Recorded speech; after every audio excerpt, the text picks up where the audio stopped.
JBJ Jawa Bukan Jaksel. Jadi hari ini kita bakal bahas tentang berita yang lagi viral hari ini. Bukan hari ini, minggu kemarin juga lagi viral. Jadi berita tentang kekerasan seksual terhadap anak di bawah umur oleh keluarga sendiri. Jadi hari ini kita bakal mengundang 3 narasumber yang bakal menemani saya di podcast kali ini. Jadi kita langsung sambut aja 3 narasumber yang akan menemani saya. Nah, jadi kali ini saya sudah ditemani oleh 3 narasumber yang akan menemani saya dalam podcast kali ini. Mungkin narasumber yang paling pertama bisa memperkenalkan dirinya terlebih dahulu, dimulai dari ujung paling kanan saya sampai ujung paling kiri saya. Mungkin bisa dimulai dari saya. Ya, halo, perkenalkan nama saya Nadania Ada Putri.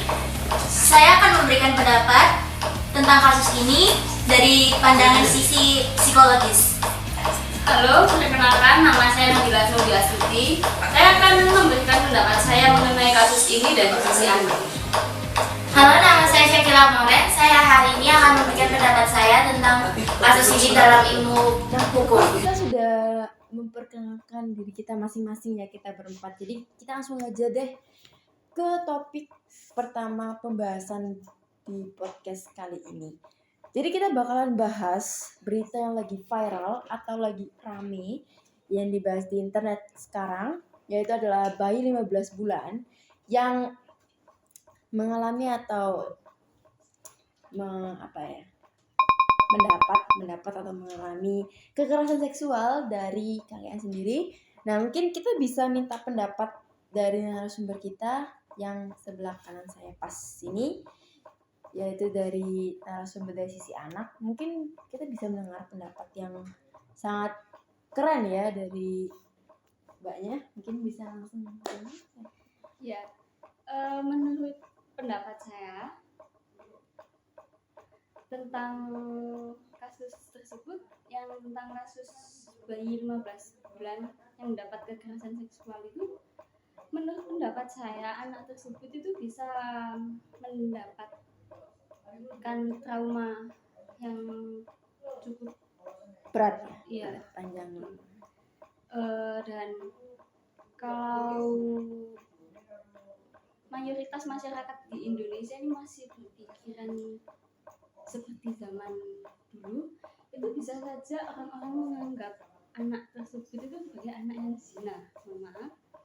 Tapi karena sekarang ya alhamdulillahnya masyarakat Indonesia sudah banyak melakukan kegiatan atau kampanye tentang kekerasan seksual, jadi masyarakat di Indonesia bisa mendukung anak tersebut untuk bisa bangkit dari masa lalunya. Ya, itu pendapat saya. Oke, jadi kita bakal tanya lagi ya. Terus gimana sih Mbak? Manggilnya gimana nih? Mbak atau Kak? Oke, Mbak aja, kita panggil Mbak. Iya. Jadi, Mbak, saya mau tanya nih. Kalau misalkan Mbak itu dari narasumber sisi anak ya, terus menurut Mbaknya tuh gimana sih anak itu ke depannya waktu dia mungkin masuk jenjang sekolah dasar, sekolah menengah pertama, dan sekolah menengah atas, itu kira-kira anaknya bakal gimana ya? Bakal dapat mungkin gunjingan dari temannya, kan pasti dong lingkungan kita ini beda-beda. Ada yang mungkin lingkungannya tidak terlalu memperdulikan tentang hal seperti ini, ada lingkungan yang sangat peduli sekali ya tentang hal ini. Jadi mungkin bisa tanya lebih lanjut lah gimana. Kalau tentang berarti itu seperti kegiatan di masyarakat gitu ya? Iya. Menurut saya, pendapat saya itu bisa jadi waktu dia udah menginjak masa remaja, mulai bertambah usia, dia akan seperti lebih menjauhi lelaki. Karena kan ya yang membuat Trauma dia ya? seperti itu. Ya. Oke. Jadi yang bisa dapat dari pendapat dari narasumber dari Mbak Harnum ini itu ya, kedepannya anak ini bakal trauma, bakal dijauhi dari masyarakat, dan ya kita mungkin bisa lihat lah dari lingkungan dari anaknya bertumbuh. Jadi kita bakal langsung aja lanjutkan narasumber kedua kita. Mungkin oke. Jadi ini gimana ya, narasumber kedua kita bakal dari sisi hukumnya, dari sebelah kiri saya pas ini. Mungkin bisa memberikan pendapat yang membuat penonton terkesan. Penonton terkesan nih ya. Jadi menurut saya ini pendapat saya tuh tentang kasus ini tuh bakalan kena dapat tindakan hukum berupa 9 tahun mungkin maksimalnya, dan itu terdapat dalam pasal 289 KUHP. Dan mungkin juga hakim atau jaksanya nanti mungkin akan mengurangi tuntutan untuk pelaku, tapi kita tidak tahu akan seperti apa mungkin ya di sidangnya nanti. Dan mungkin untuk korbannya mungkin bisa menambah tindak hukum pelaku, seperti menambah masa penjara pelaku gitu. Jadi kayak misalkan hakim atau jaksa itu memberi 7 tahun, pelaku dapat memberikan 8 atau 9 tahun gitu. Jadi agak menambah ya. Oke, jadi kita bakal tanya lagi nih ke Mbak Syakila ya. Kan di tadi teks dalam percakapan pendapatannya Mbak Syakila itu bilangnya hakim atau jaksa tuh bisa mengurangi hukuman dari sang pelaku. Itu karena apa kok bisa dikurangi? Saya kurang tahu ya, tapi mungkin mendapat bantuan dari pengacara gitu. Jadi kan pengacara itu kan tugasnya untuk membela para pelaku di sidang gitu. Jadi mungkin karena jaksa atau hakimnya gitu kayak berbaik hati lah istilahnya. Jadi bisa itu ya, kita bayar pengacara buat ngebela kita sendiri. Oke. Jadi mungkin bakalan kita lanjut lah ya dengan narasumber ketiga kita, itu dari sisi psikologis yang tadi juga. Mungkin Mbak Tania bisa langsung kasih pendapatnya.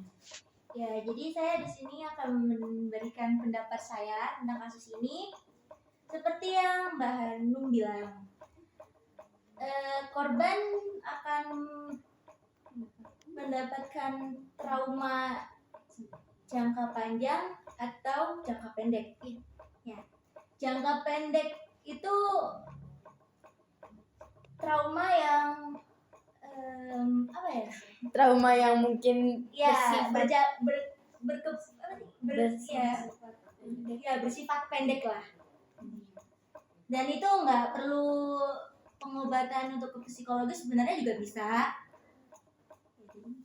Terus kalau yang trauma berkepanjangan berkepanjangan gimana? Oke, kalau itu menurut saya perlu untuk ditangani oleh psikologis ya, karena itu bisa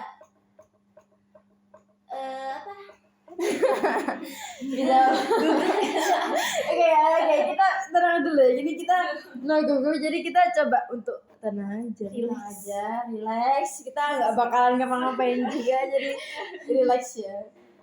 Oke, untuk trauma jangka panjang itu sebenarnya bisa kita tangani dengan psikologis, tapi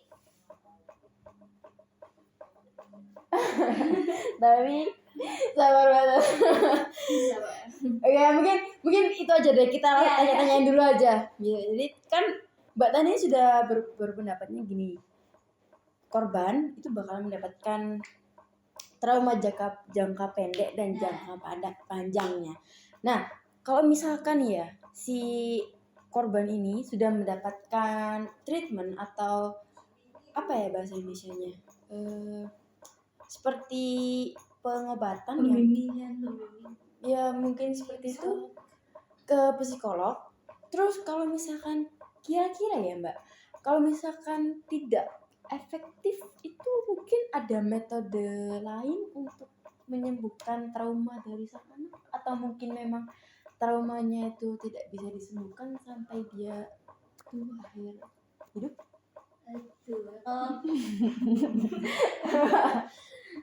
Menurut saya itu trauma itu bisa sembuh tentang dari sekitar itunya lingkungan itu bisa sembuh ya. Oke. Terus gini nih Mbak, saya ada pertanyaan lagi. Kayaknya ada was-was gitu. Oke, jadi pertanyaan saya tuh gampang banget nih, Mbak. Kalau misalkan ya si korban ini bertemu lagi, tidak sengaja ya, bertemu dengan pelaku di kemudian hari, kira-kira perilaku korbannya bakal gimana sih? Dia bakal ketakutan, bakal mungkin biasa aja atau apa? Ketakutan sih. Ya, jelas ketakutan.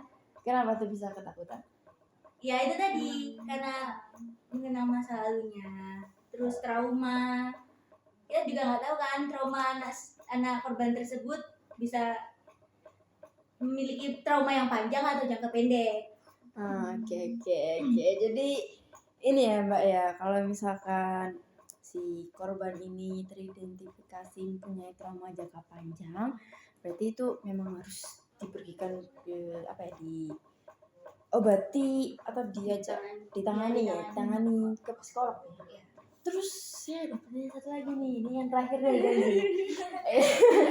Jadi pertanyaannya gini, kalau misalkan si anak ini atau korban ini mempunyai mungkin bisa bilang pacar laki, itu kira-kira dia ada kemungkinan nggak sih bakalan berani untuk mempunyai pacar laki-laki, atau dia bakal selamanya takut dengan laki-laki atau bagaimana? Kan pasti itu jadi ingatan yang membekas banget kan, apalagi diingatan seorang anak kecil yang masih berusia 15 bulan.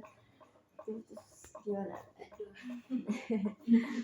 Kalau itu saya kurang yakin ya, karena saya juga nggak tahu itu kembali lagi ke trauma tadi anak korban tersebut gimana, apa punya trauma jangka panjang atau jangka pendek gitu. Oke. Jadi ini sebenarnya pada itu ya, kurang yakin semua kan. Iya. Ini Berdasarkan nanti pribadi korban gimana kan juga masih belum tahu karena masih balita juga. Jadi kita nggak tahu. Saya ini kan baru kemarin nih ya searching lah di internet, di Instagram, di sosial media. Terus saya tuh ada lihat dari mana ya. Nah, beberapa itu katanya gini, sang bibi itu katanya hendak tuh mengganti celana sang korban. Ceritanya tuh gitu ya. Terus setelah itu katanya dia lihat bibinya tuh atau tante ya, kita bagi tante ya. Atau tantenya itu ngelihat darah di area kelamin perempuannya, terus bibinya langsung ngecek, ternyata apa ya? Sungguh terkejut ya, sangat wow banget ya pasti. Oke, jadi terus gini nih, kira-kira cara mencegah hal itu terjadi itu bagaimana sih? Kita langsung mungkin bisa tanyakan pendapat dari masing-masing narasumber supaya gimana sih mencegah supaya itu nggak akan pernah terjadi di lingkungan kita tuh gimana? Mungkin bisa dimulai, siapa yang mau itu? Menurut hukum ya mungkin bakalan ada pasal-pasal tentang kekerasan seksual sendiri, dan untuk kekerasan seksual atau pelecehan seksual mungkin makin diperbanyak oleh pemerintah, dan pasal-pasalnya ya saya juga kurang tahu karena saya bukan bagian dari pemerintah, tapi kita berdoa aja semoga makin banyak pasal-pasal tentang pelecehan seksual agar korban juga bisa tinggal nyaman di Indonesia. Ya, boleh. Ini tentang untuk mencegah Hal ini terjadi, mencegah peristiwa tersebut, kejadian tersebut tuh yang pertama ya, kalau dari masyarakat, dari orang tua juga mesti sudah mengajarkan anak-anaknya untuk harus bersikap sopan ya pasti. dan juga harus bisa menjaga area privasinya sendiri. Mulai kebanyakan anak perempuan yang disuruh. Iya. Nah, dan juga anak laki-laki juga harus bisa mencegah pandangan terhadap anak perempuan yang berlebihan, itu juga harus. Jadi harus mengontrol nafsu gitu ya. Iya. Oke, terus kita langsung aja pendapat dari Mbak Nani. Ya, saya sama seperti Sakila, cuman dari ilmu psikologis mungkin agak berbeda kali Iya. ya. Mungkin Jadi tak kayak keluarganya itu harus lebih menjaga si anak itu. Jadi kayak nggak boleh apa sih kayak apa ya nyebutnya ya? Gimana coba?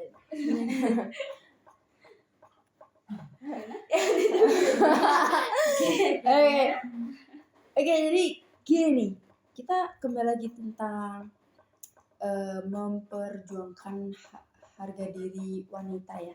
Karena kali ini korban kita nih seorang wanita, Seorang balita juga. anak laki-laki perempuan, masih anak perempuan ya.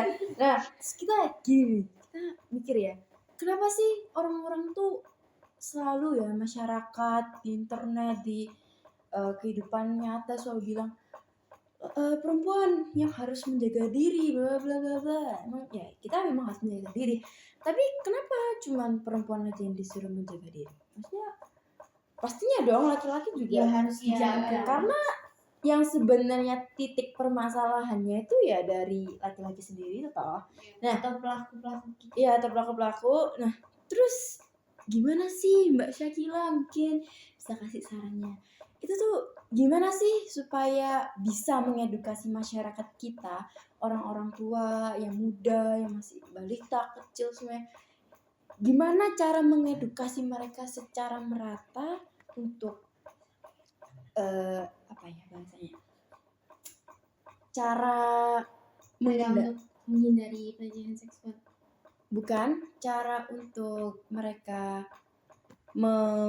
mengajari putra mereka itu gimana sih caranya, apa ya, saya jadi agak bingung sendiri nih. Santai. Jadi kayak mengedukasi orang tua di Indonesia itu untuk tidak hanya mengajari anak putri mereka untuk menjaga diri, melainkan mengajarkan anak laki-laki juga untuk menjaga diri mereka. Kan pernah tuh ada kampanye di luar negeri itu mungkin di London atau di mana itu yang memperjuangkan hak harga diri wanita, karena waktu itu ada kasus juga pelecehan, itu dia diperkosa sampai meninggal. Jadi waktu itu bener-bener demo besar banget tuh. Nah, di demo tuh kan banyak banget tuh yang nulis di apa ya? Papan gitu ya. Ya papan kayak Kardus. ya jagalah anak laki-lakimu tuh, jangan cuma anak perempuan. Jadi kita bakal tanya ke Mbak Syakila lagi. Gimana caranya mengedukasi orang tua supaya bisa mengajari anak mereka, putra maupun putri, untuk menjaga diri mereka sendiri. Ya, untuk saya sendiri ya, menurut saya sendiri itu untuk masih yang seusia sekolah dasar atau sekolah menengah pertama atau sekolah menengah akhir itu juga bisa mendapat bimbingan konseling atau mengundang orang-orang ahli ya dalam hal tersebut untuk datang sekolah dan memberikan seperti pelajaran atau memberikan info tentang pelecehan seksual seperti itu. Oke. Dan untuk para orang tua mungkin pas waktu perkumpulan mereka, para orang tua kan pada biasanya berkumpul ya. Iya. Langsung. Oke. Jadi kan yang jadi korban pelecehan seksual nih bukan hanya perempuan ya, pastinya ada laki-laki yang menjadi korban juga. Nah, terus gimana sih kok bisa laki-laki tuh, maksudnya kok bisa sih orang-orang tuh tetap menutup mata dengan kasus korban yang melibatkan korban laki-laki daripada korban perempuan. Maksudnya kenapa mereka tuh menutup mata pada saat korban dari kasus pelecehan seksual tuh laki-laki? Kenapa waktu kasus pelecehan perempuan mereka ikut bersuara, tapi kenapa laki-laki pada diam? Mungkin bisa dikasih pendapat ya dengan tiga nasional. Mungkin dari sisi psikologi saja dulu.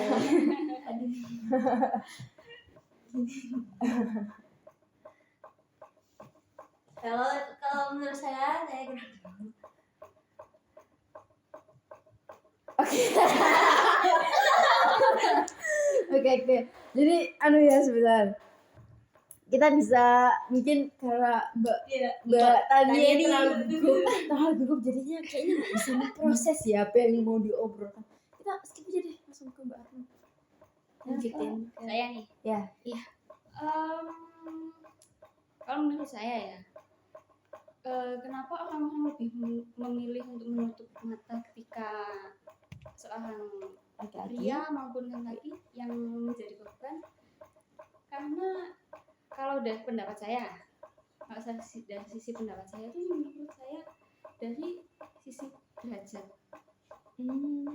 antara laki-laki dan perempuan. Kan kalau dari zaman dulu kan perempuan selalu direndahkan, selalu jadi gini, dan laki-laki harus dirajakan, harus gini.